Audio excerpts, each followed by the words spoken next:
চালগুলো ধুয়ে নিয়েছি, এখন আমি রান্না করব। এটা মাটির চুলাতে রান্না করব। আমি চালগুলো ধুয়ে মাটির পাতিলে নিয়ে নিলাম রান্না করার জন্য। এখন আমি পাটখড়িতে আগুন ধরে নিচ্ছি যা চুলাতে জাল ধরানোর জন্য।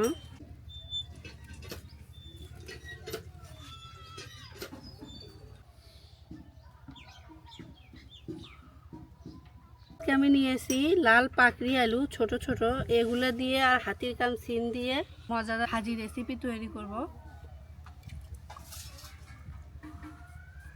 ভাজি করার জন্য আলুগুলো আমি এই সাইজে করে চাকা চাকা করে কেটে নিচ্ছি।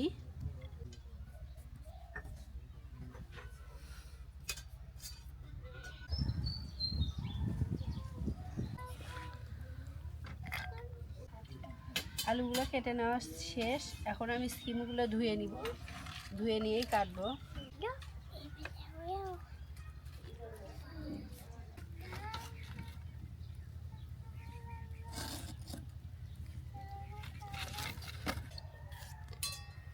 আমি এই সাইজ করে সিমগুলো কেটে নিব।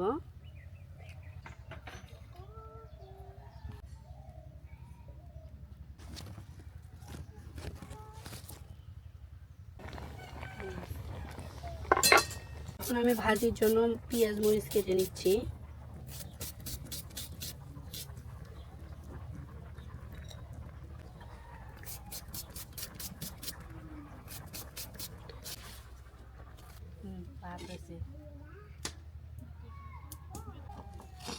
ভাত রান্না হয়ে গেছে, এখন আমি পাতিলটা নামিয়ে নিব।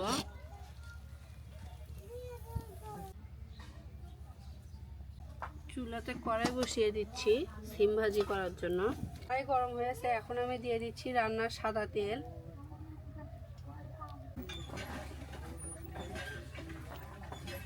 তেল গরম হয়ে আসছে, এখন আমি দিয়ে দিচ্ছি 2টা তেজপাতা, 2 কোয়া রসুন। এখন আমি দিয়ে দিব পেঁয়াজ মরিচ, সময় নিয়ে তেলে ভেজে নিব।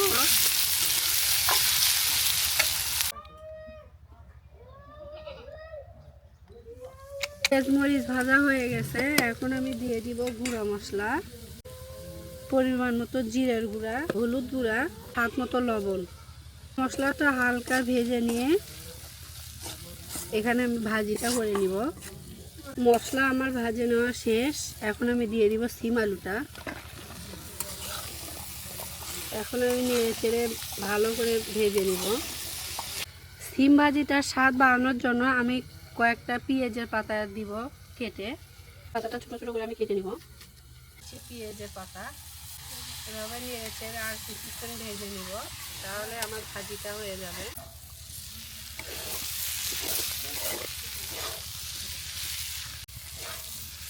মজাদার সিম ভাজিটা